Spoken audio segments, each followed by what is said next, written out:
Once again, hello everyone and welcome. We are on day 4, week 2 of the Awake, Aware, Arise Global Virtual Conference hosted by Coach Arya. My name is Meenakshi Iyer and I'm with Coach Arya and I'm your webinar host. Just wanted to welcome everyone, and today's session is on coaching across cultures and global coaching. And Michael Cullen here, who's an associate trainer with Coach Arya and an ICF PCC coach, an executive and team coach. He'll be leading us in the session, facilitating the session. So I'm going to pass it off to you, Michael. Thank you very much, Meenakshi. Yes, I'm dialing in from Montreal, a very multicultural city, and culture has always been a part of my upbringing. I had an Irish father, a Dutch mother, and I'm working in a Francophone environment in North America, which is largely Anglophone. So many different influences and approaches. And so this is one of the things that really drew me to this particular session today, is how does culture influence you as a coach, you as a leader, and just you? And these are some of the things that we're going to be looking and discussing with my guest, who I'll introduce in just a moment. You know, so we will be examining questions like, what is culture? What does it mean to be coaching across cultures? What is a framework that can help us orient ourselves to working with the people around us in a way that we can be more sensitive, appreciative, inclusive in understanding their worldview and how culture influences that? And of course, what are the potential applications and benefits of using this approach? So we will be looking at these aspects with Philippe Rosinski, who I'm proud to say is a world authority in executive coaching, team coaching, global leadership. He's the first European to have been designated a Master Certified Coach, MCC, by the International Coaching Federation, ICF. And since 1999, he's the principal of Rosinski and Company, a consultancy firm based in Belgium, who partners with people across the globe, helping leaders, teams, and organizations unleash their human potential to achieve sustainable high performance. He is, as you probably know, the author of 2 seminal books, Coaching Across Cultures and Global Coaching. I have some copies here behind me. And which Harvard Business School chose certainly as the groundbreaking book, Coaching Across Cultures. It featured it as a highly recommended book in the category of business leadership. Philippe's innovative approach to bringing the crucial intercultural dimension into the practice of coaching has won him worldwide acclaim. And his book, Global Coaching, has been described as having moved the art and science of coaching to a new level. And boy, does that warm my heart, because in the coaching cohorts that I've been leading, I've always been talking about the art and science. And it's so wonderful to meet you and have this time with you, Philippe. And I look forward to hearing more about how all of this came about for you and what you can bring to today's discussion. Thank you. Thank you very much, Michael, and Meenakshi as well for welcoming me today. And I want to thank all our participants for being with us. I look forward to this session together. And let me share my screen here with you. So here we are. I have a few slides that I'm going to share with you today. Voila. And the first thing I would like to say, building upon what Michael just said, is traditional coaching has assumed a worldview, in my experience, that is not universally applicable. And it is, if we look at just traditional coaching, it's insufficient to address the challenges that we face in our world today.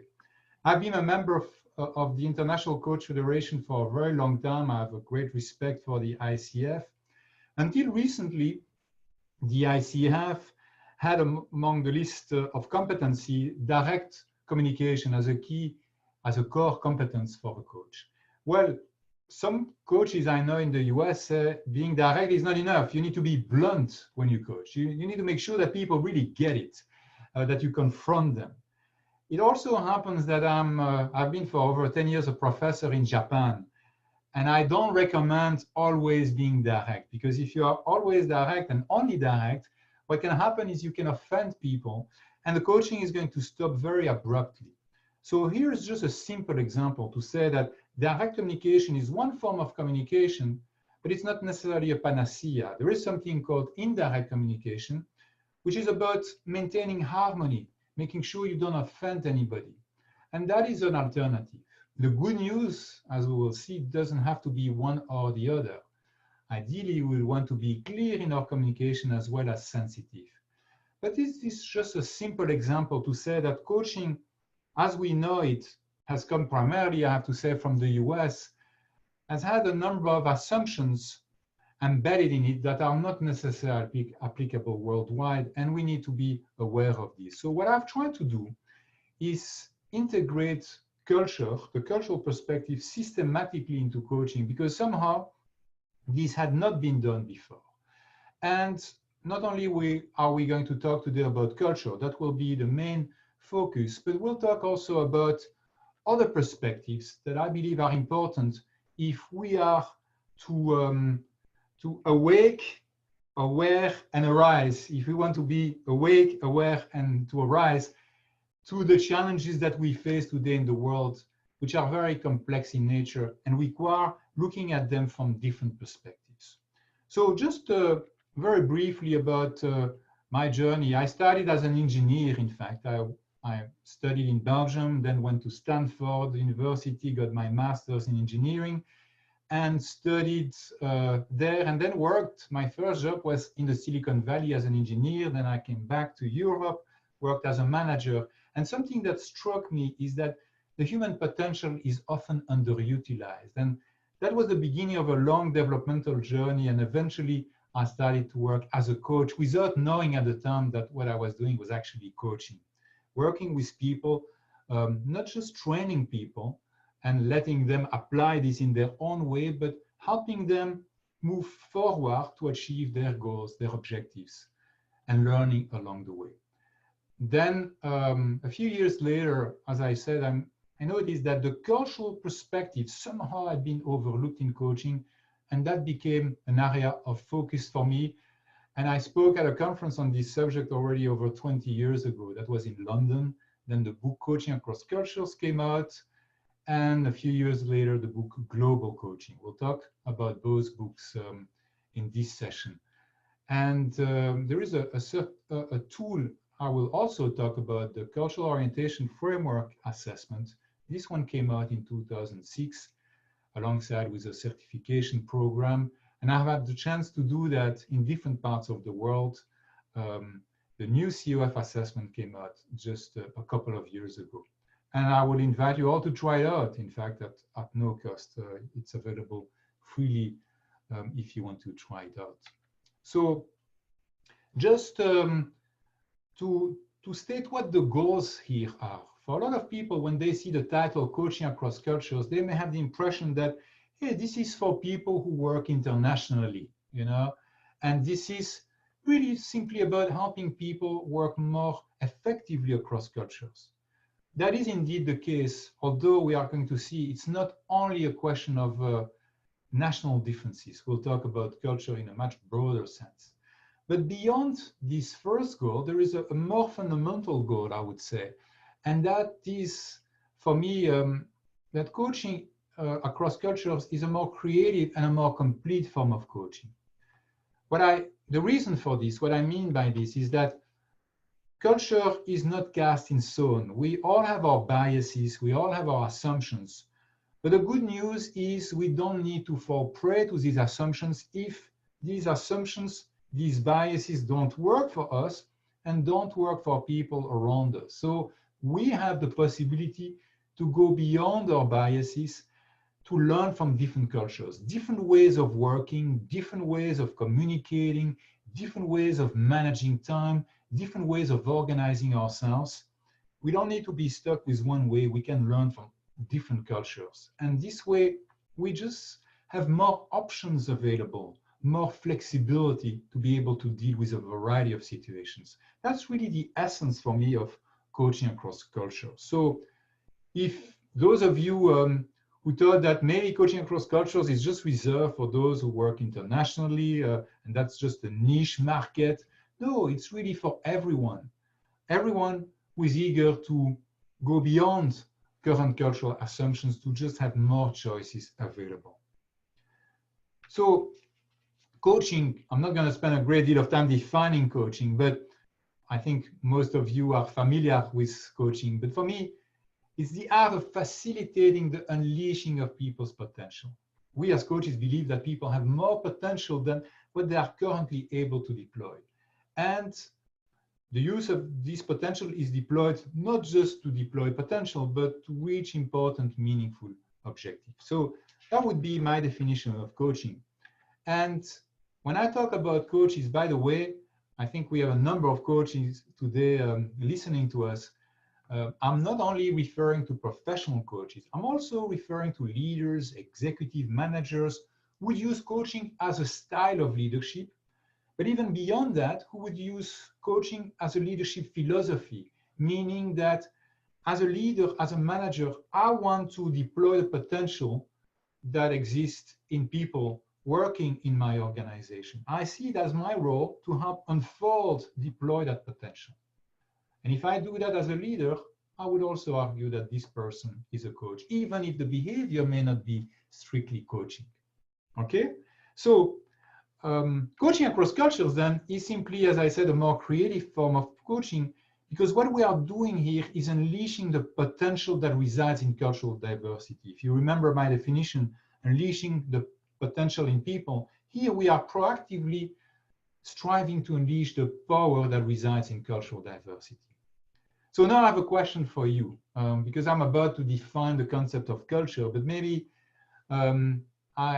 before I share my definition, I would be curious to read or to hear your definitions. How would you define culture? So I invite you to use a chat box. Would that be appropriate, Michael? And actually, the chat box to just share your answer. There isn't one definition, by the way. There are several definitions, but what would be your definition of culture? Michael, is there anybody? Yeah, that's a great question. And yeah, we have some people writing in, and we're just going to give that another few seconds. So please throw into the chat what constitutes culture for you, and how does it factor into your life? So we're hearing some comments that, you know, culture is what separates me from other groups, norms, and behaviors.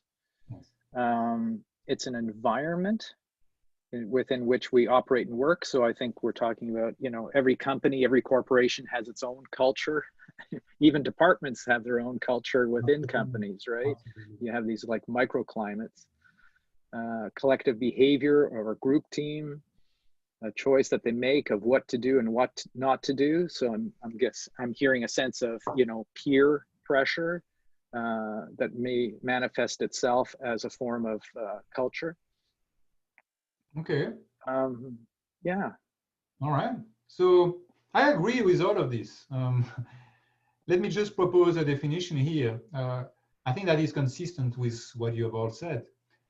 It's a group phenomena. A number of you mentioned this. The set of characteristics that would distinguish the member of one group from the members of another group. And the group could be several things.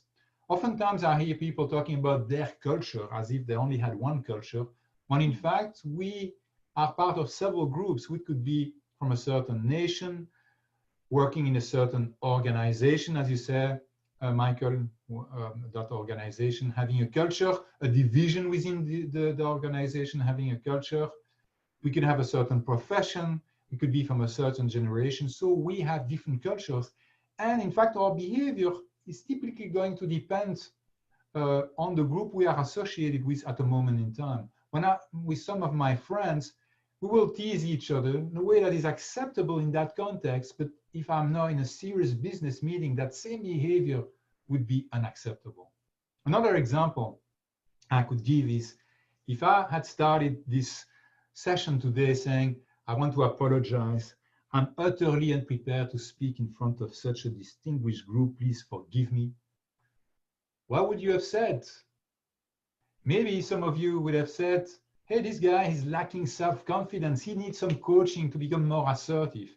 That could be the case, but it could also be that I simply confuse the context. In Japan, that behavior could be okay, could be in fact expected. So if I'm not aware of these cultural differences, I may end up with a very wrong diagnostic and propose an approach that is very inappropriate. So culture is a very essential part that as coaches and as leaders, we need to take into account. But what characteristics are we talking about? There are these external characteristics, and sometimes people just focus on those external characteristics. They would say that if you go to, let's say, China, you're supposed to, give a business card like this. You're not supposed to toss it. I mean, it's useful to have that tip, but it's not enough to really understand the culture.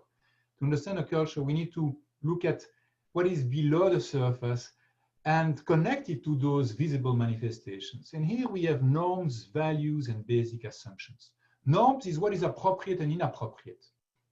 And, is it appropriate, for example, to coach over the phone or to coach over Zoom? Maybe some time ago, people would have said, no, we want to do this face-to-face. But these days, it has become the new norm for many people. But I know somebody in the Netherlands who says, I'm for coaching over email. I think a number of you would disagree that, yeah, you don't want to coach over email. How do you do this? And he made a case that, hey, there are several advantages for coaching over email. For me as an intercultural coach, I'm not here to say you're right and he's wrong, but more to be open to the fact that different norms exist. And if this is working for you and for people around you, that's fine. But if it's not working, that's when you may consider an alternative. The same could be said about values. Values is what is important for a group of people. In organizations, typically you have market share, profit. These days, sustainability would be an important value as well. But the example I like to give is laziness, because my publisher in the US, they didn't like the word laziness. And I agreed to replace the word laziness with the value of doing as little work as possible.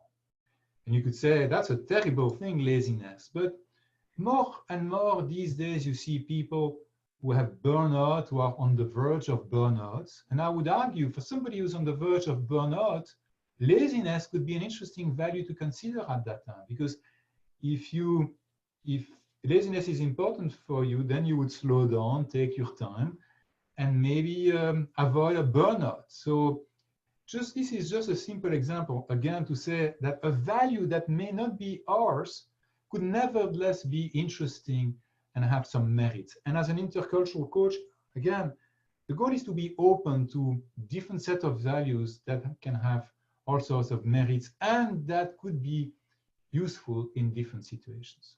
Now, if we go even deeper, we have something called basic assumptions or fundamental beliefs. And that has to do with how do we deal with some of the universal challenges that we face. And typically, the way we deal with these challenges, we are not even aware of this. It's typically unconscious. So let me give an example.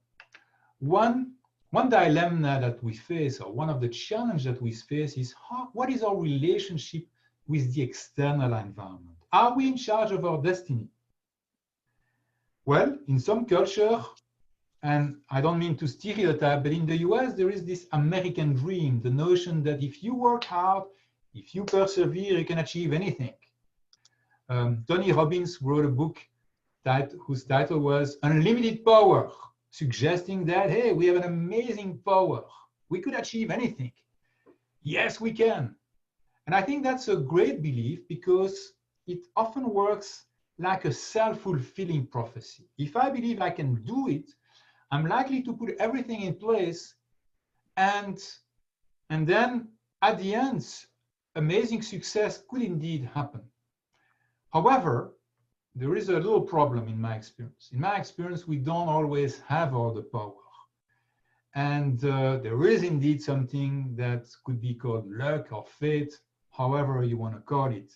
And if we don't see that, what could happen is that we want to succeed so badly that we will do anything to succeed, including possibly cheating or going beyond our limitations. Not only our own limitations, but also the limitations of people around us and the planet as well, using those resources at a rate higher than what is necessary for the Earth to regenerate itself. So this other perspective, we could call it inshallah, if God will.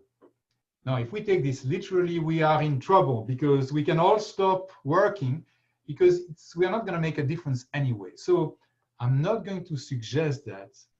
I'm not going to suggest that it's only a matter of luck and fate. But what I do suggest here is that there may be some wisdom here in this other perspective I've called humility. And that perspective may just be an invitation for us to better appreciate our limitations.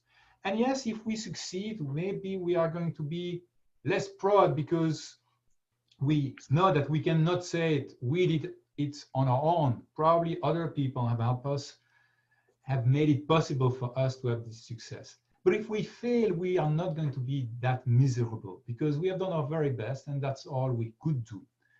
The good news is that it doesn't have to be one or the other. Somehow we want to combine the two perspectives, acting with a lot of determination as if we had all the power while recognizing at the same time that we don't have all the power. It's a bit more paradoxical, it's a bit more complex, but I think that's what is needed today.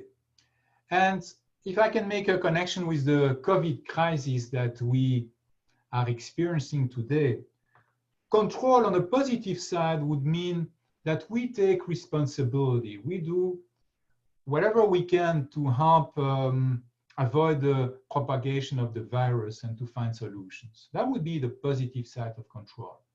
The shadow side of control would take the form, for example, of denial. Somebody, you may remember this politician who said, I was an athlete, so, there is no way I'm going to catch that disease. And if I do, it's not going to harm me. The science today, we don't know exactly who can get it, who cannot get it. The likelihood that we get it is low, but we don't know, we could still get it. So who are we to say that we are never going to succumb from COVID? So that's one risk. Another risk would be that we want to control everything and we take excessive measures. We want to remove all risk. We are going to shut all the companies, all the schools, so this way there is no virus around. That will work probably to eliminate the virus, but we are also social animals and we also need the economy. So if we shut everything down, we are also going to get into some form of trouble. So in this case, humility would be accepting some level of risk. And again, it's not black and white. One thing I want to say here also is, at least those in the West, we are under the influence of Aristotle and the third excluded principle, which states that if we have two contradictory propositions, if one is true, the other must be false. And that has led us to think in terms of or. It's either control or humility. In the East, there is more of a and form of thinking. Yin-yang is not meant as two separate entities. They are both interwoven, interconnected. That's the form of thinking we need today. Thinking in terms of and versus or. So how can we have control and humility in this case? All right, so it has some implication for coaching, very practical implications. If I'm only in control, I may inadvertently push my coachees to go beyond their limitations.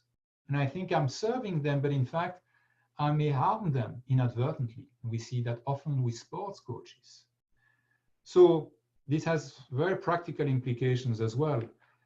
Let me give another example here. That's another challenge that we face. The fact that, I'm sorry to say, we are going to die. We are all going to die at some point. When, we don't know, but we do know that we are going to die. So how do we deal with this situation? Well, in some cultures, we come to understand time and to see time as a scarce resource. There is never enough time to do all the things we need to do. And so what do we do as a result? We learn to be very productive, to do a lot of things in a short amount of time. And as a coach, if I'm also in this scarce time view, I will help my client be even more productive. And that's great, but the downside is that they may become so productive that they start living a life running from one place to another. And I was speaking with a client yesterday, said, I have meetings back to backs. Before I had 5 minutes to go from one meeting room to the other, but these days working virtually, I don't even have 5 minutes. A click and the meeting is over, another click and I'm in a different meeting. And so I spend my day just running from one place to another. So we can be efficient doing things right, but are we doing the right thing? To do this, we need a different perspective. Consider that time can also be viewed as plentiful. If I believe that time is plentiful, what's going to happen is I'm just going to slow down. I'm just going to take the time, relax. And the paradox is that when I slow down, when I view time in a plentiful fashion, that's how I can probably better appreciate the scarcity of time. Savor each moment. I can discern what is really important here.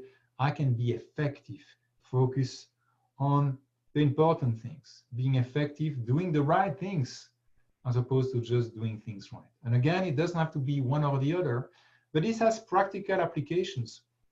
Let me give one example. It used to be 30 years ago when I was coaching teams, including executive teams, they would easily, spend 4 days, 5 days on a team retreat. These days, I'm asked to coach a team in half a day because they don't have enough time. Even I had a request to coach a team, an executive team, over coffee breaks because even half a day was too much. So the danger I see is for me to say, oh, I want the business, so I'm going to say yes. And then it becomes mission impossible. So for me, the coaching starts at that stage. And I would say to the client, why do you want this team coaching in the first place? What do you expect to achieve from this team coaching? If they don't give a compelling answer, I may simply tell them, your time is so precious. I don't think it makes sense to spend half a day on a team retreat or on team coaching because you have so many things to do. So I recommend not doing this at all. On the other hand, if they have a compelling reason for them to come together as a team, then I would say, I need more of your time.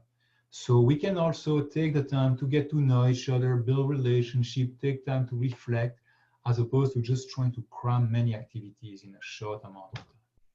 So just some example to say that this cultural awareness just gives us more options and we don't need to fall prey to just one view of time in this case. Another way of looking at culture, in fact, would be to say that it concerns everything that has to do with nurture, what we have learned along the way. Because when you think about it, what we have learned, typically we have learned from others, in schools, with our families, with our friends, with different groups we've been associated with, as opposed to nature, what we are born with. And if we want to coach people, I think we need to address both the nature part and the nurture part.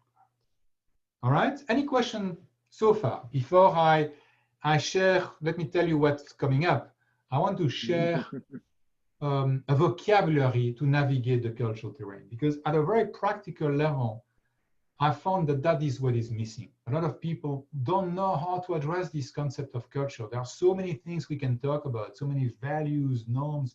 Where do we start? We need a map, and that's what I'm going to talk about in a moment. But maybe Michael, just to say, if there are any questions at this stage. I'll check, but while we're doing that, you kind of triggered a memory in me when I went to Saudi Arabia a number of years ago. And the concept of time was very different there than it was here in North America. And for those of you who are kind of interested in how time can be a factor, there was a film done starring Tom Hanks called A Hologram for the King. And the whole movie basically centers around two very different perspectives of time, and how it can be in the moment versus on the clock. So certain things are more important than others. And the other thing what came up for me earlier too, when you were talking about culture, was I remember working for a company, and it kind of, word got back to me that, you know, I was the only one kind of walking down corridors or going to different departments, but it always looked like I wasn't really doing anything. So from that moment on, I always made sure that I had a bunch of papers in my hand and my phone was out and I looked busy, because that was part of the culture, to give the sense of that I was actually doing something. And to your point of dichotomy, nurture and nature, being an introvert, I needed quiet time to regenerate. And this is where I would go internally to resource myself. But I remember working for one manager who was an extrovert, who always needed to see people around, and he wanted everybody out of their office in a central area, so that he could see lots of chit chat and energy going back and forth. And for me as an introvert, it was just like, it almost sucked the breath out of my body.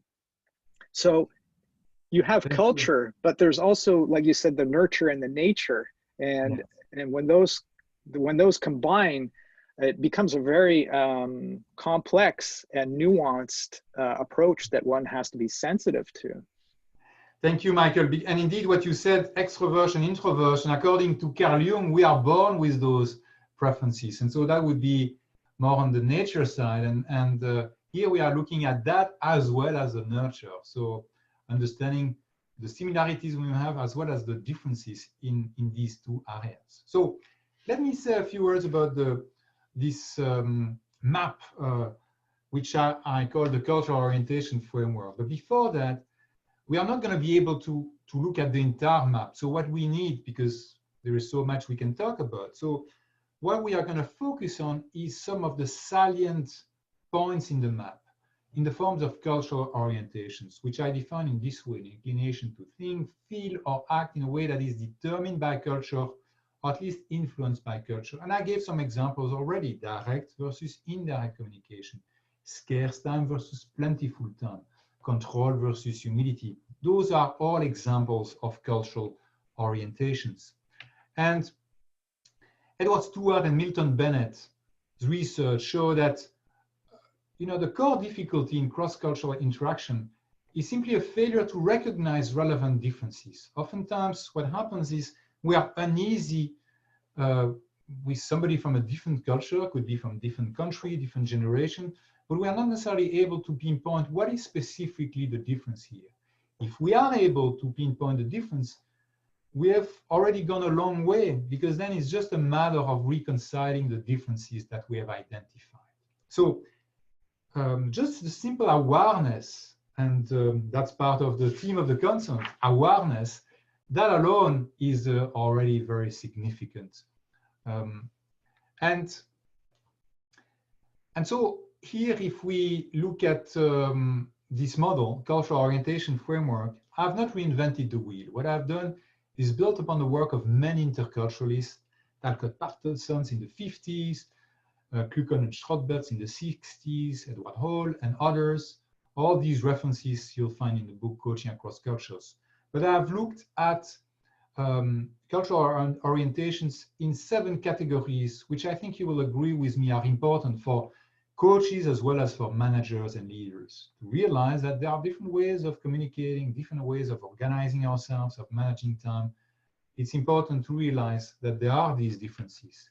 And so here is the model. And by the way, Michael, maybe that would be a good time to share those definitions. So I'm not going to go over all these dimensions, but you will see, I think, in the chat, a PDF with all these definitions and more. You can find much more in the 2 books, of course, about those dimensions. You recognize some we have already talked about: control versus humility, scarce versus plentiful, but there are many others that just can serve us to map out the cultural terrain. I'm not going to go through this right now, but I'm going to give some examples later on where I'm going to refer to some of these dimensions. All right. So,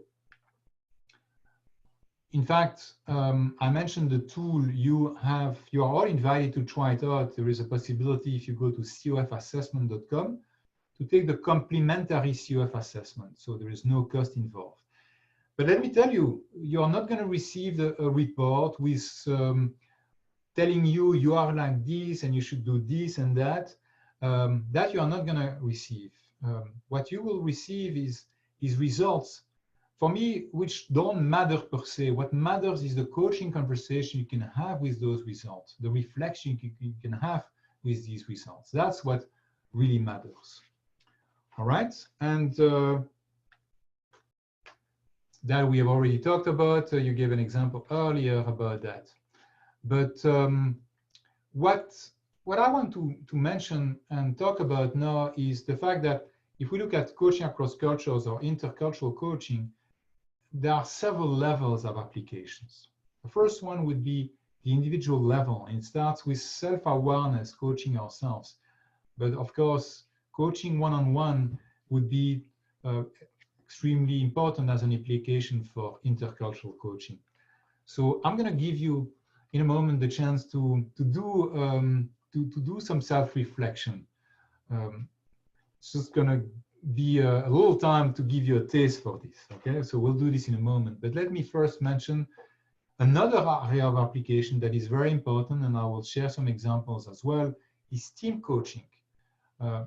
Team coaching, teams are again increasingly diverse, and how do we leverage that diversity? How do we address that diversity? So intercultural team coaching is essential as well.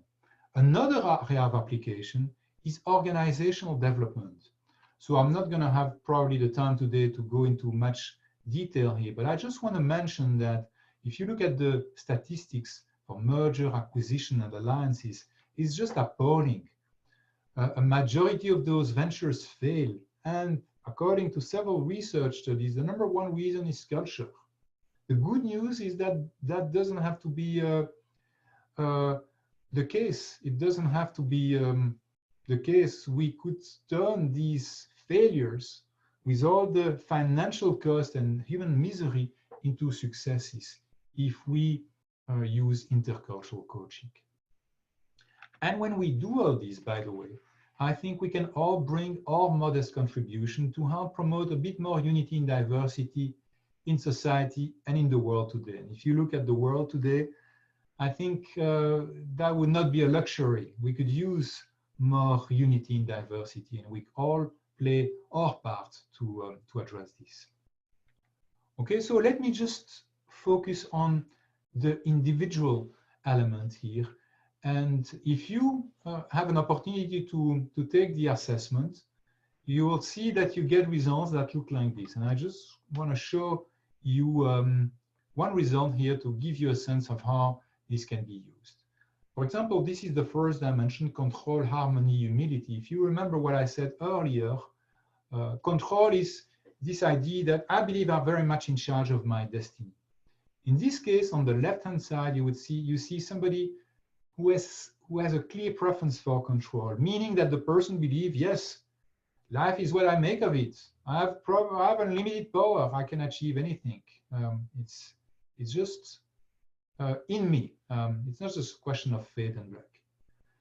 If you look at the right-hand side, those are just self-perceptions, but this person also says that I'm good at making things happen. Not only do I believe that the power is in me, but I'm also quite able to make things happen. So that's good news. What is not so good news, if you look at the result here, is on humility. That's a person probably who is saying that I have a difficulty to let go. I have a difficulty to accept my own limitations. And consequently, I'm probably at risk of taking on too much and of being miserable when things don't happen the way I'd like them to happen. So if we are working with a person like this, I think you can have a sense of the kind of discussion we could have, celebrating what is working, but also addressing the potential issues here. Okay. So now let me, I have a question for you. We have talked about just a few dimensions here. You know, we haven't gone through the entire list of 17 dimensions. And by the way, the tool would allow you to create even more dimensions. But I would like to give you at least just a few minutes to reflect on what are your cultural orientations. And we could just focus on one dimension we have discussed: scarce time versus plentiful time, control versus humility, direct versus indirect communication. What is your cultural orientation? How could that vary depending on the context? It could be that at home I'm very direct, you know, with my kids, but at work with my boss I'm less direct, you know, for example. But the key question I think would be the last two questions. How does that impact the way you coach, the way you lead? What do you tend to overuse, underuse? What we underuse typically in my experience represents a developmental opportunity. So I invite you to just choose one cultural dimensions and reflect on this. And if you are ready to share this with us, please share your reflections in the chat. And Michael, if we have some people responding, if you would be willing to share just a couple of answers with us. Yeah, absolutely. Thank you so much, Philippe. You know, every time I listen to you, something new pops up and I get a new insight. I remember I was coaching some social entrepreneurs from around the world, and one of them was working at the UN. So you can imagine the heightened sensitivity around cultural bias. Mm-hmm. And he was struggling with teamwork. It was remote, time zones, of course. Some people, to your point, were very prompt and very explicit in what they wanted from the meeting. Other people would just kind of show up at the last minute. And any criticism of some people were taken very personally. I remember working with one person and he said, no, in my culture, we would never have a direct conversation if I had an issue with you. I would contact someone in your organization to approach you. Go through a third party. And I was like, wow. So oftentimes I find myself, to your point, as a coach, you know, we're often kind of oriented to, okay, let's get a result. What action or behavior or what change or shift is going to happen in you, dear client, going forward? And in fact, it may be not so much in them, but how they're integrating themselves into a foreign or diverse culture that they're struggling with. And so in that case, prompt action and direct action may not actually be the right result. And it's easy when I listen to you, Michael, to judge people and thinking this indirect person is shy, you know, is not courageous enough, doesn't speak up. But it's not the motivation is to maintain harmony. It's a positive intention there. So, do we have any replies? Well, one of the questions that came up with was, you know, how do we balance our own biases if we focus on the nature aspect of our clients? So this idea of nurture, nature, how do we know what's informing us in the sense that we can be aware of it and then basically know what to do with it? Okay. All right, so these are good coaches that we have. You know, I was asking a question and in return I get another question. So right. That's okay. That's okay. So and sorry to interrupt. Really quick, there's someone here asking if that slide 19 can be displayed again. That had the dimensions, I guess, on that. All right, but you also hopefully have the PDF with all these definitions. Yes. Yes. So hopefully, but I can show you that slide. Sorry, I have to go through. Okay. So, but to answer the question, try to answer the question, I would say we don't need to know necessarily if a manifestation, behavior manifestation we see is due to culture, to nature or nurture. We don't need to know for sure, and sometimes we won't know for sure. We can simply form an hypothesis. If I consider that this is a cultural manifestation, and I deal with it as a cultural manifestation, and somehow that leads me and my coachee to a resolution, a favorable resolution, that's good enough. You know, we don't need to know for sure that that behavior was just cultural. It could have been also a natural behavior. We don't need to know for sure. Sometimes, like on purpose, we would frame the issue as a cultural issue, and that would allow people to save face and to say, Michael, no, we get along well, but let's say we had a disagreement. Say, I don't have an issue with you personally, Michael, but it was just a cultural misunderstanding. If that does the trick, you know, that's good enough. I'm not here as a researcher trying to put things in categories. Those nature and nurture, yes, for the sake of the explanation, I turned that into categories, but in practice, it's all interconnected. Yeah, and I'll just pick up on that. I was working with a client, and at a given point, he turned to me and he says, okay, you're Canadian. You're all about the and. You're about making it a kind of a win-win. If you win, you want to do it so nobody else loses. I understand. That's the way business is done there in Canada. That's the way I've understood it, you know, that nobody wants to win at the expense of taking away business from anybody else. That, you know, we're very kind and considerate, polite. That's all the words that people use. The collaborative we see on the slide here. Huh? More of a collaborative. Exactly. And then he said to me, he says, you don't understand. In my culture, it's win, I win, and you die. And I was like, wow, okay. That's what strong language, right? Okay. And of course, he was in an interpersonal conflict with someone else from another culture. He said, who has the same values? And I was like, okay, so where do we go from here? Absolutely.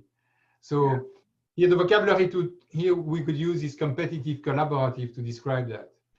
If you're correct. Okay, Michael, what I propose is to say a few words about team coaching. As I promised. Yeah, great point. Yeah, I would like to. Point. And let me invite you. I know that I have not given you a lot of time to reflect on this. So I would encourage you to pair up maybe with somebody after this call and to coach each other around the questions I've just asked. These questions. So not only self-reflection, but to coach each other on these questions. Raising our awareness, I think, is a great place to start. And the biases we have and the impact this has. But let's say a few words about team coaching. First of all, I want to point out that I don't know how many of you coach teams, but even if the team is physically together and rather homogeneous, it's a challenge to help build a high-performance team. But these days, we have two factors of complexity that are added to the inherent complexity of team coaching. And that's cultural diversity, as well as geographic distance. And oftentimes, the two come together. We need coaching across cultures to help address the diversity element, whether people are physically together or working remotely. And when we have more diversity, do you think the performance will increase? Do you think the performance will decrease? Or do you think it will stay the same on average? If we could have a quick, I invite you to answer the questions very briefly on the chat. So is it the same on average? Or does it go up or does it go down? Will it go down? Do you think? On average. And I will give you the answer based on several meta studies. So we're getting, so far the majority is increase. Increase.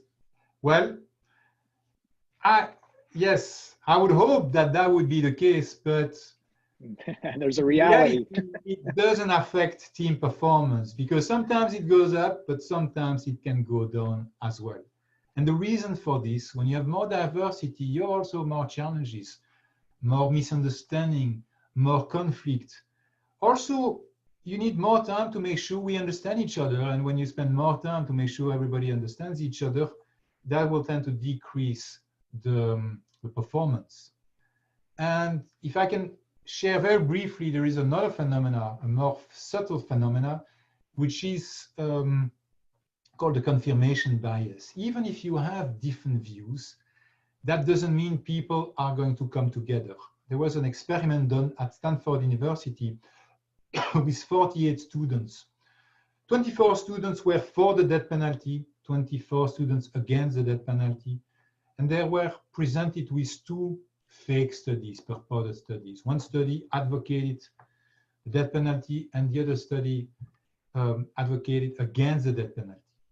You could think that if I'm a student, with a certain opinion, no, I can see both perspectives, my opinion will tend to shift to the middle, and people will come together. But in fact, the opposite happens.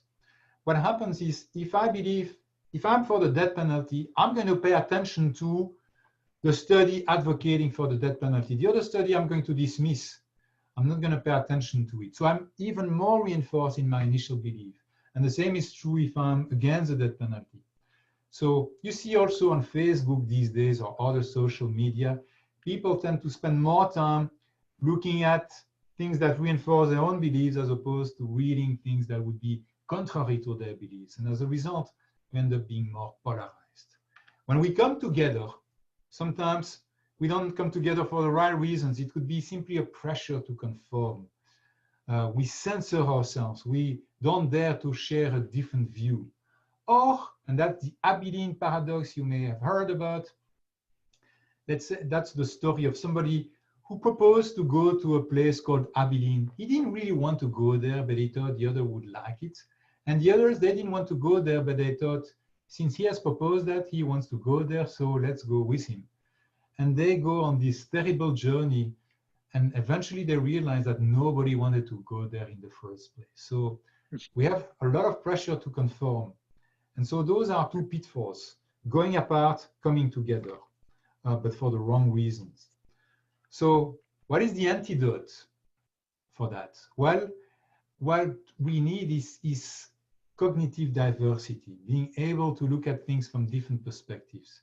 When that happens, according to Sustin and Hastie, their research at Harvard University, you're going to have more creativity and innovation in teams. So somehow teams need to be tapping into different views, different perspectives. Sunstein and Hastie don't really explain how you want to do this. And that's where coaching across cultures comes in. And I'm going to give an example in a moment. It comes in because the very goal of coaching across cultures is to help to deploy the potential in that diversity, as I've said before. So let me just share one example here to illustrate how this works in practice. This is a team I've worked with, an executive team, 11 members in that team. And this is the histogram with their results. So they all completed the assessment, and here are their results. So this team, I think you can see on the top is their orientations, and on the bottom, their self-perceived abilities. This team believed very much in equality. The way it happened, the way it worked in this team is everybody had a say, and that was great. Everybody felt empowered, but sometimes there were endless discussions. And so some people complained to me when I did interviews. When I do a team coaching, I would spend time with each member before the team coaching to understand their situation, understand what's going on. And then I would meet with the team leader to debrief that and to discuss what we are going to do together. And in those interviews, people had told me, this leader is the best leader I've ever had. He gives me total freedom. He's the opposite of a micromanager. He's a laissez-faire leader. So for the senior people in teams, that was great. They had freedom. They didn't have anybody, this leader, looking after them. But for the more junior members of this executive team, they complained that they would have liked a bit more direction from the guy. And in case of a conflict, they would have liked him to just come in and say, hey, this is what we need to do, as opposed to letting this drag on and on. So I shared this with the team leader. He recognized that, hey, indeed, that was his style. The good news is we don't need to fall prey to those preferences. So he recognized that at times he would need to be more directive. And then now fast forward to the team retreat. We were there with the team. At some point, there was a discussion between team members. Some believe we should do this, the others believe they should do that. And my role as a facilitator is to try to find a way to a synthesis of those different viewpoints. But I realized I was not going to be able to do that. It was either going to be this way or this other way. And so at some point, I turned to the team leader and I asked him, what is your decision? Fortunately, because we had discussed this, he said, that's my decision. People were shocked because they were not used to him saying that's the way it's going to be. But because they were aware of this cultural situation, they accepted his authority. You see here in the graph, hopefully that makes sense. The red on hierarchy means they are not so good with hierarchy, not so at ease with hierarchy, but nevertheless, they went all outside their comfort zone and they accepted his decision. So that's just at a very practical level how a team can grow, and in this case, the team was rather homogeneous, as you can see, but nevertheless, they were able to remove, to develop the underused part, hierarchy in this case. So let me give another example. In this case, you see direct, indirect. The team was more diverse. Some people more direct, some people more indirect. There was one gentleman from Denmark, quite direct, and some people took offense, like what Michael was saying earlier. Some people took offense. And conversely, there was this woman who preferred indirect communication, and every lunch she was suffering because there was her colleague eating a sandwich. She thought it was a smelly sandwich, but she didn't want to offend him, so she wouldn't say anything, but she would suffer every lunch having the guy next to him eating that sandwich. From this, she gave herself the permission to just speak to him and say, would you mind just eating this sandwich elsewhere? And she said that very in a sensitive, kind fashion. And he said, of course, I didn't realize that was a problem. So basically, they started to learn from each other, not taking offense when somebody would speak more directly, and giving themselves the permission to be a bit more direct in their communication. And so that's how they learn from each other and were able to make the most of both forms of communication. So, one thing is to say we need to learn from our differences, but I found that using a tool like this gives me an opportunity to confront the team in a constructive way and help them see precisely what they need to do to either leverage their differences or to start using something that they may have underused. And maybe one more thing I would say here is when we think of diversity, oftentimes we think either of external diversity, having people from the minorities, women and men, and so on. So that external diversity, oftentimes that's the sole focus. Internal diversity would be, to be ready to look at reality from different perspectives. So that's what Cass Sunstein is talking about. But I'd like to introduce another concept, which is explicit versus implicit diversity. I would argue that all teams are diverse, but sometimes they look homogeneous because they have not deployed this diversity in them. The team, if you remember the example I gave, this team was very equalitarian, but the potential for hierarchy was in them. It was just a matter of deploying this implicit diversity that was in them. All right, so that's why I think all team coaching should really become intercultural team coaching. All right, does that make sense? Any question? Yeah, I'll just check. But as you're saying that, I remember working with a group of team leaders who each had 12 direct reports under them. And I said, just let me ask you a question. Do you have your favorites? Oh, yeah. And how do you think the others are feeling about that? Oh, And what do you think you're missing by having them not participate as much as you're participating with your favorites? And I said, oh, that's a good point. And so they made it an issue of spending equal time with every team member. And wow, did they get really important feedback that had been kind of culturally ingrained at this time in the company, that it's better to be quiet than to risk putting your neck on the line by contributing or collaborating, which may be perceived as a criticism. Yes. So that was one part of it. And the other part then was with the team coaching, they all became very much aware and appreciative of their teams. But then it came to that crucial moment where they said, the team leaders turned to me and said, but is upper management going to change? And are other departments going to change? And how will they react to our change? Because we're introducing a new culture within the culture. So several important points that you are making. I think one point I think here is about making sure we listen to the minorities, to those with a minority viewpoint. So it's both a question for those people to dare speaking up, but also for those in charge to create a climate where it's okay, where those people are in fact welcomed and can bring this other view, so we avoid the groupthink we talked about. Concerning the second point, I think it's both a question of, for me, there is a danger for people in saying, well, the upper management should do this and this and that. I tend to ask the team, what can you do at your level to make a difference, you know? And we can discuss how you are going to deal with your upper management. In fact, that's going to be part of the team coaching, is discuss how you are going to serve as a force to promote change in your company, positive change in your company. That's part of the intervention. And I've seen some examples of people who really were not the top leaders. They were VPs of one department, but they were the ones who initiated significant change in the entire organization. And if you want to know more, there is a name that comes to mind, Peter Leyland. He was a VP at Wiener Baxter Healthcare at the time, and he was a great example of this. I share his story in one of my books.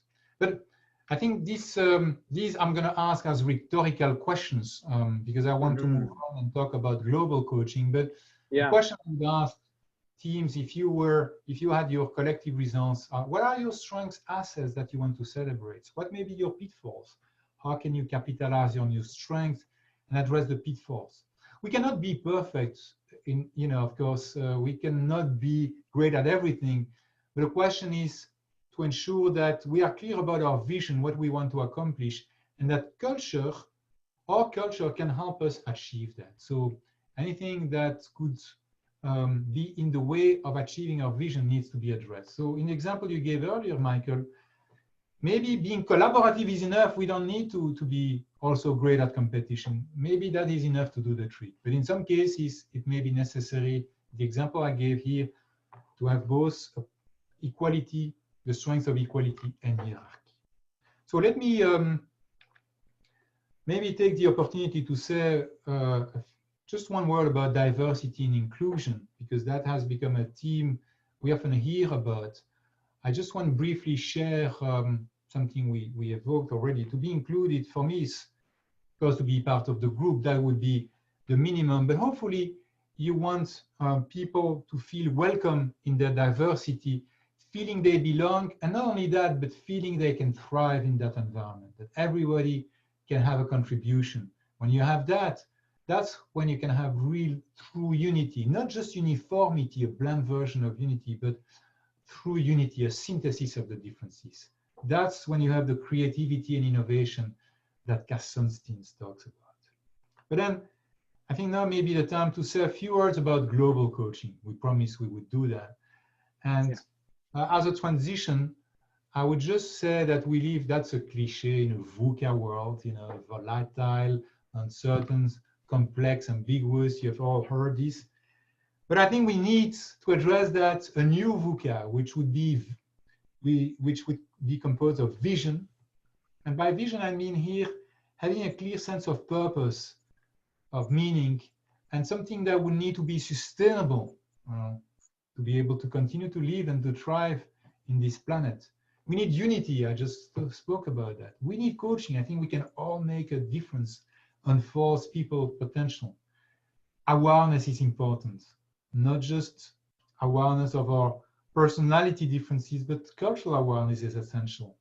And we need to be agile in the sense of being able to seize new opportunities and address threats. So that's what is needed. How do we do this? I think that's where global coaching can come in. And global coaching starts with this idea that you all know this story about the elephant here. People looking at this elephant, specialists looking at the elephant from a narrow perspective. And if you look at the elephant from a narrow perspective, you can have a very wrong idea of what the elephant is really like. So to have a better appreciation for the elephant, we need to look at the global picture. And when we look at reality from a narrow expert angle, we may miss this broad picture, this overall context. So that's one issue. And not only that, but when we are only specialized in one area, we miss the opportunity to learn from other perspectives that will inform what we are doing. And today we live in a complex world. Complexity comes from Latin, what is woven together. This idea that complexity is a fabric of inseparably associated heterogeneous constituents. It's all connected. I discuss this in more depth, by the way, in my book, Global Coaching. Make some connections with quantum mechanics, with the Carl Jung's collective and conscious, and so on. I'm not going to go into this here, but just to say that today, reality is complex in the sense that it's all connected. And if we are going to address this, we need to expand our worldview. We need to look at reality from different angles. That's what I've attempted to do with global coaching by integrating multiple perspectives into coaching as well as leadership in different ways. And so at a practical level, I'm looking at 6 perspectives. All right, so let me briefly share these with you. And if we have some time later, I would be happy to zoom in on some of the perspectives if you have some questions. But let me just share this briefly. The physical perspective is this idea that coaches, leaders, we face a lot of challenges. How do we maintain our stamina, our physical health and well-being? That's the basis, that's the foundation. These days, I see a lot of people cut on their sleep or cut on exercise or eat anything. The idea here is to treat health in a proactive fashion. If we want to, there is no obligation, but if we want to feel better, to have stamina, is to make sure we sleep enough hours. We exercise in a proactive fashion, cardiovascular endurance, strength and power training. We exercise our balance, our flexibility. We pay attention to what we eat.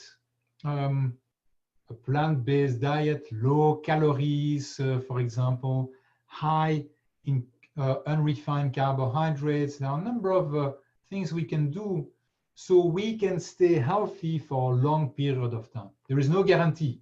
I mean, I know people with very unhealthy habits are able to live a very long life, and conversely, people who, who do this well and still are going to fall sick. But in terms of probability, chances are much greater if we pay attention to these dimensions that we will increase our well-being and our stamina. So that's one perspective that I would say is often overlooked. One that I'm not going to talk about because I think this is one that typically coaches do address and leaders is the managerial perspective, focusing on productivity, results, measuring the impact we have. Psychology also is very well known by coaches. How do we build constructive relationship? How do we acquire emotional intelligence? But we can learn from other psychological perspectives. For example, from positive psychology, we can learn to be more in the zone, to thrive, to use more of our strengths. From psychodynamics, we can learn to understand some apparently irrational behaviors in the form of unconscious defense mechanisms. It's very interesting to understand that as coaches. So we are not surprised when you see these manifestations. We can learn from social psychology as well to understand the power of the situation that can lead people to do some strange things. There are these phenomena, obedience, obedience to authority that is extreme. We are asked to do crazy things and we do this. We also have the bystander effects. There are a number of effects that are interesting to understand. I'm not going to go into the details of this here. I just want to mention that there is a lot we can learn here. One perspective that is often overlooked is the political perspective. And for me, I define power as the ability to achieve our goals. That doesn't mean that I'm going to be very rich or that I will be the CEO. If I'm able to achieve my goals, I would say I have a lot of power. And politics would be the activity that helps me build that power.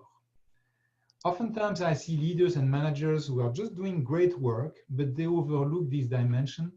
And then they become very frustrated when they are not promoted and somebody who is less competent, who is not doing such a great work, gets the promotion that they are not receiving. So the political perspective is about paying attention to this dimension. And the good news, it doesn't have to be a destructive game. Politics can be constructive if I'm not just here to serve myself, but I'm eager to serve others as well. And then that requires something I would call constructive politics, which implies building alliances and a number of activities that sometimes coaches overlook. The cultural perspective I've spoken about. There is one other perspective, the spiritual perspective, which is very important as well.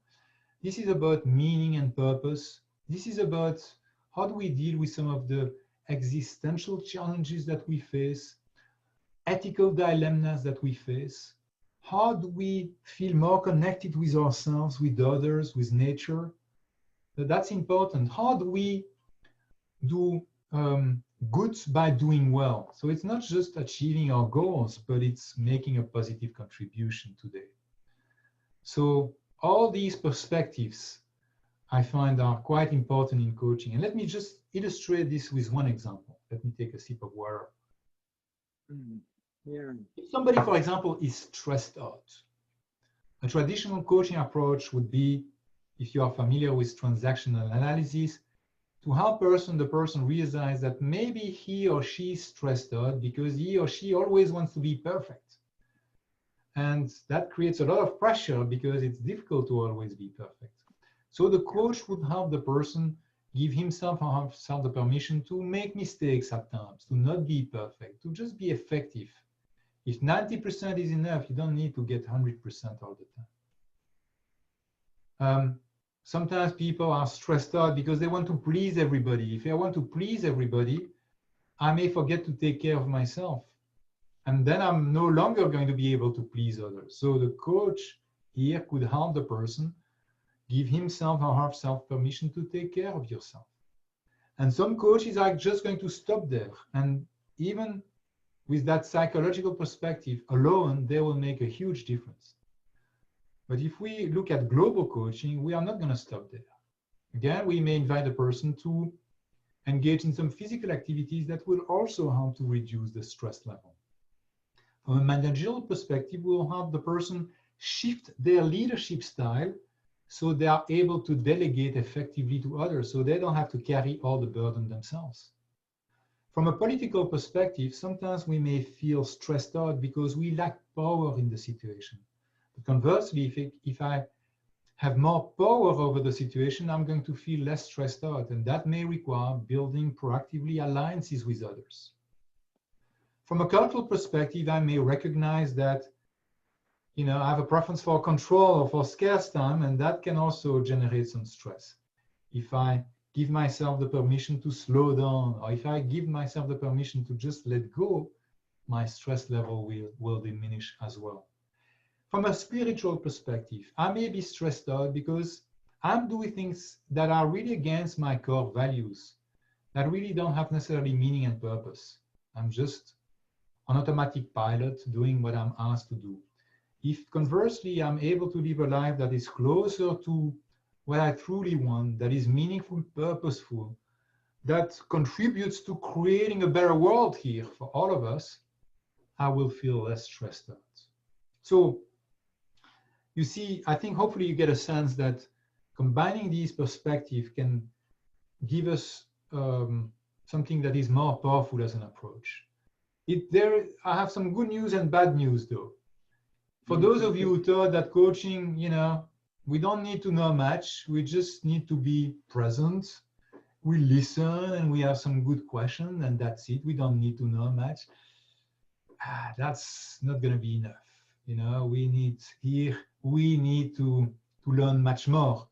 But for those of you, and I'm sure that's the majority of you, who are curious, eager to continue to learn throughout your life, then coaching becomes more exciting because you have an opportunity to engage in a lifelong learning journey. It will never stop. We can learn from so many fields, so many different perspectives. What also I think we need to understand is all those perspectives are interconnected. If sometimes by engaging in physical exercise, that's how I'm gonna feel more joyful. It's all connected. If I'm very tired, if I'm ill, I'm probably going to not feel so great. All those perspectives are connected. And we saw an example earlier, Michael, when we talked about nature, nurture. It's all connected. I'm not suggesting that we always have to use all these perspectives. But the idea here is that we are able to call upon the different perspectives as needed to be able to address complex challenges. We can have different conversations with our teams, with our leaders. Sometimes it will be about helping them manage a relationship, be more constructive in a relationship with somebody. But at times we may have a very different conversation with them. They are facing some existential challenges and we are there to help them address those. All right, so I have 2 more slides and then I will shut up. Ask you your timing is absolutely exquisite, Philippe.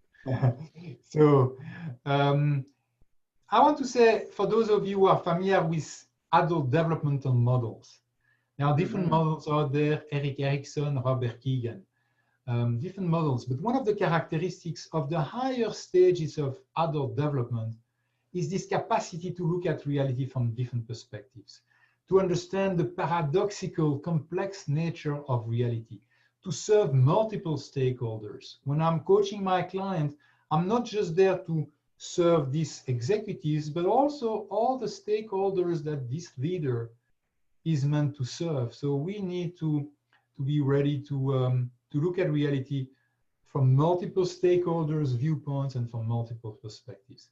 If we are not able to do that, it's going to be difficult for us to coach people who are at that level of development. So that's something we can learn. And I guess coaching across cultural and global coachings help us acquire this multifaceted and complex view of reality. And here is my question to you before I show this definition.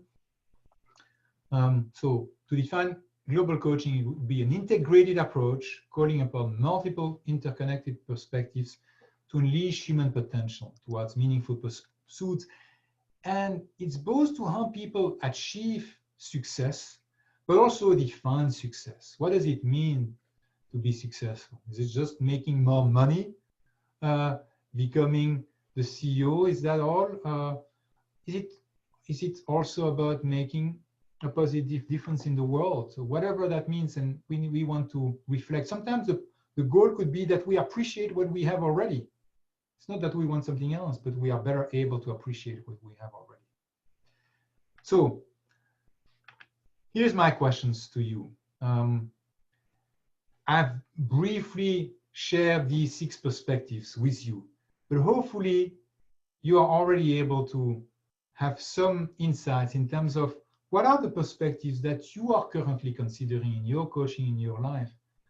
And perhaps more importantly, what are you not considering today that could represent an avenue for growth for you and for your coachee. So this is my questions to you, and I invite you to answer in the chat box. And Michael, Yeah. actually, if you can look at the chat and see if some people are ready to share their insights. Sure. Yeah, and there's some answers coming in, but while that's coming in, I just want to express my heartfelt thank you for this presentation, and it's just so inspiring and beyond thought-provoking. It really is inspiring. So I guess in that sense, I was drawn to the spirituality part of the six that you've identified. And I kind of wished I'd done this assessment a few years ago and then looked at it today, because I was kind of surprised at the answers when I got the assessment results. I was like, I would not have thought I would have got these results 15 years ago when I was in a different headspace, a different mind space. And, Yes.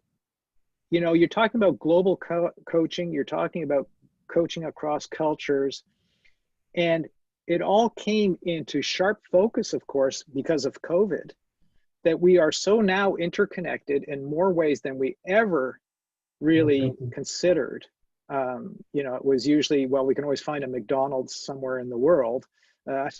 And maybe that's something that we have in common, or flying around the world. But this idea now that we all have an opportunity to better understand and appreciate the way we can impact the world, both individually, collectively, culturally, and to be so open about that, to see that these are unbelievably wonderful options, opportunities, and resources that we can avail.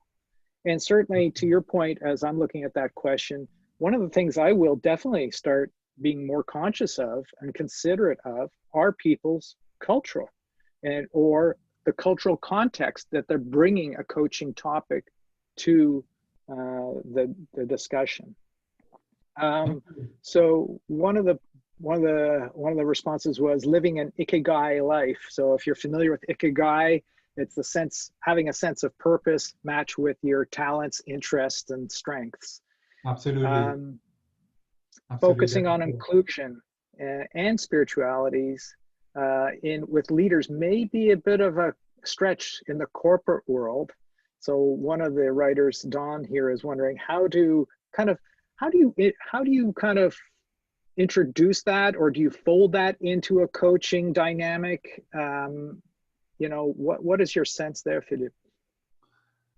Do you want me to try to answer that question, or do we can say, I would be happy to say a few words about how do I use the spiritual perspective into practice? Yeah. All right. All right. So I had prepared a number of slides, and I told you in advance I was not going to use those because there was no way I could go over all those perspectives. No. But so if you bear with me, I'm just going to go into so there are a lot of perspectives here, but I'm just going to go into the spiritual one since you asked, and just share a few points. I have still a few minutes. Yes, we have 3 minutes. All right, so I'll do a short version, but so here's the definition: the increased awareness, connection with self, others, nature, with the divine. Don't need to be religious. The divine immanent that is in us, outside of us, finding meaning, purpose, appreciating life. One, we can learn from different philosophical traditions and religious traditions, spiritual traditions. One example would be the Kabbalah, Jewish and Christian mysticism, and this idea that I call it the sunflower strategy, turning towards the light. And you could say that's an esoteric concept, but what it means is simply appreciating things that we take for granted, the miracles of the day, being more conscious of all the things that we take for granted, and that sometimes we need to be sick or miserable to start to appreciate what we had. So if we can be more intentional and appreciating the good things. You know, maybe today we have not achieved all of our goals, but we have had an exchange, we have smiled, we have had this opportunity to talk with each other. How much do we appreciate that? But let me give a concrete example here. I had one leader who came to my office, and he was stressed out. He was in the financial sector dealing with all sorts of issues. And I did something unusual with him. We had a trustful relationship. I live in the south of Brussels, and there is a forest not far away. So I proposed that we would go to a forest. And we went to the forest, went for a walk with him. And in the forest, he was still speaking about all these problems and so on. So I just asked him to just stop him. And I said, have you noticed the forest here? He hadn't noticed. He was so caught up in his stuff. So I asked him to observe the forest. And he said, oh, that's very nice. It's beautiful. So to take that in, and I did something unusual. I've seen that in the States, but not in Belgium. It's not culturally appropriate to do that, but I did it to hug a tree and to feel the connection between himself and the tree. So this is a big CFO in a company hugging the tree in the forest, feel the connection. I did an exercise. But what happened after that, he was much more serene. And when we came back to the office after 30 minutes, he had gained more clarity. And he was able to resolve his issues much more easily. And what he learned from this was, in the day afterwards, he didn't have the chance to go to a forest every day, but he would take a few minutes to just step out, regroup, reflect, meditate, and that made a big difference in his life. That's at a very practical level, the spiritual perspective. But there are other aspects, and I wish I had more. I'm happy to stay more if you want, beyond the allotted time. But the spiritual perspective, there are other aspects to it, and either we can stay more, or in the book you'll find this in Global Coaching. I discuss that in more detail. So absolutely, yeah. I have some more slides here. Search for meaning. What is your deeper purpose? In fact, I was in India. I did an activity in India, inviting people to use a collage to reflect on their purpose. And I did this with senior executives. Doing well by doing good. We talked about this existential exploration. So I'm not going to go through this now, but there are different things we can do. And that's beyond what simply mindfulness, which is important. But there are other things we could do with these perspectives. Well, I want to, this certainly, the slides here that you're bringing up, and of course, Rumi, yeah, that's a great one. Can I share a couple of slides to say goodbye to the group? Absolutely. Yes. This is the one I like from Rumi. Yesterday I was clever, I wanted to change the world. Today I'm wise, so I want to change myself. And I think that's what we all do as coaches. We are all on a journey to transform ourselves if we want to help transform the world. And I want to leave you with my contact information. So feel free to contact me via LinkedIn. I have a Facebook page, a website. So feel free to contact me. I want to thank you, Michael, Inakshi, and all the participants for your presence today. Even though I didn't see you, I'm sorry I didn't see you, but I felt your presence, and I want to wish you all the very best. Well, thank you so very much, Philippe. We did put in the chat, if you want to, of course, access his books, you can do that. We're also very, very honored and privileged here at Coach Area to be partnering with Philippe to offer a course to further and deepen your understanding, awareness, and growth as a coach, and to your point, continuous professional development in a way that you can really hone this and bring it into your way of being, not just your way of doing. So, and you talked about spirituality. It just so much ties into the title of this conference, right?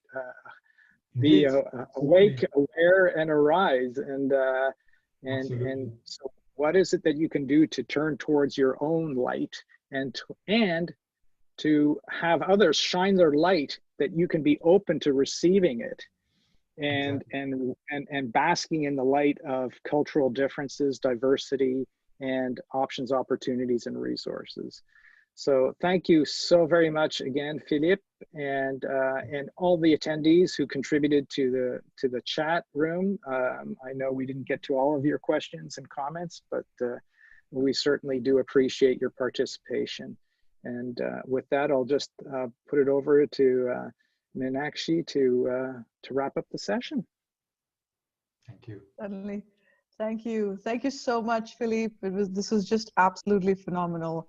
So many takeaways and so many insights, and you know, a lot of stuff coming through on the chat. I'll actually the chat and I'll send it to you and Magda if there's a way to put it up. A lot of inspiration, particularly in the context of diversity. I think one of my takeaways was I think I've been guilty of having just one or maybe two perspectives on diversity.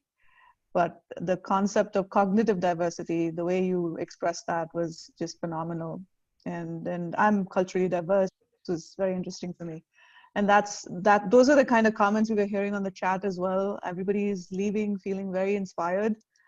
So thank you very much. And you know, wish you the best, and thank you for being here today. And all the attendees, thank you so much. And as you know, this is just week 2 of this 5-week-long conference. The rest of the schedule is available here. We hope you'll continue to join us throughout. Thank you very much, everyone. Have a good rest of your day. Bye-bye. Thank you. Thanks again, Philippe. Take care. Thank you, Michael. Thank you, Meenakshi. And thank you, everyone. Certainly. Bye.